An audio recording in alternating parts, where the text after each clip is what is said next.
Staring at the Mountain, Chapter 9. I Can't, the Lighthouse, Oh God, Mercy. One morning, my mom was working as a school aide at Washington Elementary for children with disabilities. She did this in between her bus routes. Her Uncle Jim died. On April 1st, she thought it was a cruel joke. She had been awaiting a call about her dad, since he had been battling cancer for a year. She was crumbling into the floor. It was not her dad dead, it was her mom's brother. He was like a father to her, and when my mom's mom died, my Uncle Jim and Jerry became the strangest grandmothers you could have. They showered us with love and support, and they filled our days with sunshine and joy. They both had big pools and always had awesome snacks. There is no more to life as a kid. A cool pool and pink bubble gum, getting thrown in the pool from hours by your big army uncles. Life was the best. My Aunt Tina and Aunt Lorraine would be ready with comfy towels. They showered us with all kinds of love. When my Uncle Jim died, everything changed. Tragic and grief umbrella came over our house and never left. And all these years later, here we are. He died unexpectedly from a heart attack, the same cause of death as his sister. The heart attack brought on from years of alcoholism. We just settled from our home getting set on fire. Now we must prepare for a funeral. This was the first time I went to a mall. We needed to get a black dress for the funerals. We were preparing to lose our grandpa, but he outlived our uncle. It was a Catholic service, and I was 8 years old. Since he was a high ranking Navy, it was full military. Since he was a high ranking Navy officer, it was full military. This was not my first funeral, but it was the first of someone I grew up with. He was a part of my life. We swam and played, and he had a big personality and huge heart. That heart gave out. Now I had to look up.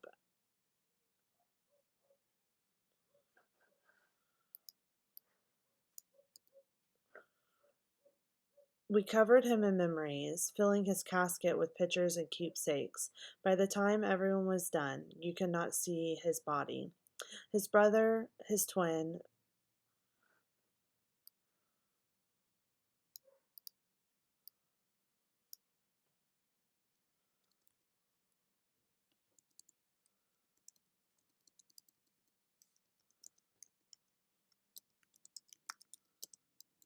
his brother, his twin, put golf balls to add a laugh. I asked my uncle why. He laughs, wiping his tear. He said, "It makes me laugh, and it will make Uncle Jimmy laugh in heaven, and now he can play golf wherever he is." We went to the burial site. When we arrived after a full day of Catholic services that went on for the entire week. That day, that day it was an all-day event with multiple locations. We all watched around to grab a car. We all walked around to grab a carnation and sat down. I hold my mom's hand and lean into her to cry. Then the guns went off. I wailed the biggest cry from my little 8-year-old body. Everyone in the place stared at me and started to cry. I didn't know what was happening. Everyone else was prepared. It was the 21 gun salute to honor his military service in the military. To honor his service in the military. I was 8 and thought we were under attack. My mom whispered in her tears, "It's okay, it's okay, it's okay, it's okay." It continued, and I slowed my crying in realization that we weren't under attack. My mom walked me outside to watch them. I seen servicemen and women walking the march in honor of my uncle. I let the tears roll from my face, and I watched my mom try to bear the weight of it all. My grandfather was too weak to attend the service. His wife was there, and they stood there with me, and I listened and talked about his care.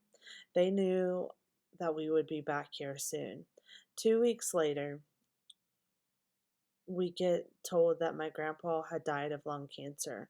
We wore the same clothes to the same funeral home, and this time I was prepared for the 21 gun salute.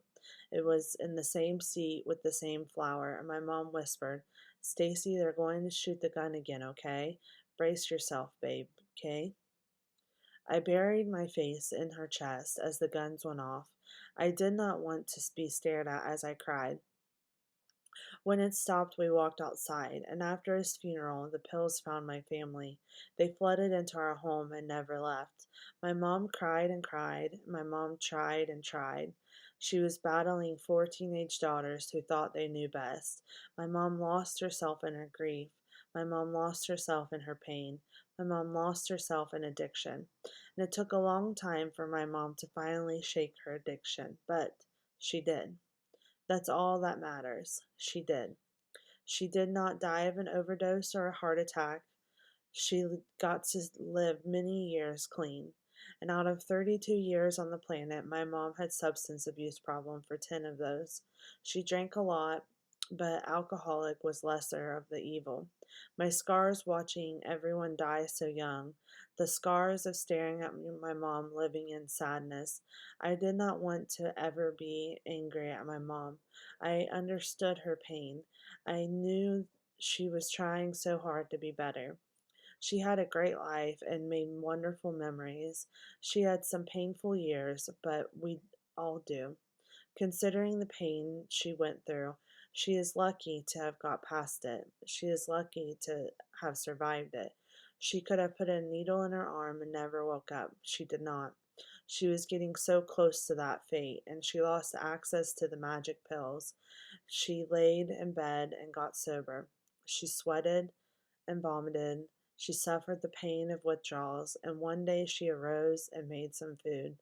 She asked me to go with her to a food bank. We needed food. She was jobless and about to be homeless. The consequences of addiction were finding her. I was 18 years old, and it was the first time I was back in her life when the pills were about to kill her. I left. I was 14 years old. I was done. Since I was 8 years old, I watched pills slowly killing my mom. I couldn't do it anymore. I held the stories of my mother in my heart. The terror of finding my mom like her mom. That was a terror that I could not bear. This was from when I was an 8-year-old girl.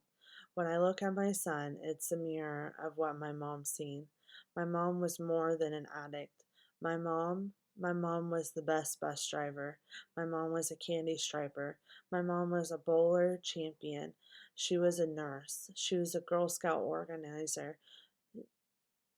She is a friend. She is a mother. She is a grandmother. And she is here.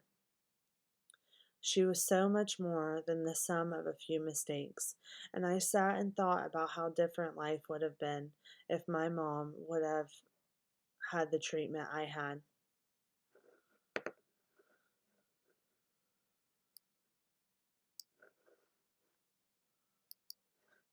My mom's addiction started with a benzo. It's a sweet relief to the pressure of sadness. The weight gets lifted off and carried away. It starts with, but I need them and I am different. I won't be the one. I won't be the like the others. I won't get an addiction. I am better than that.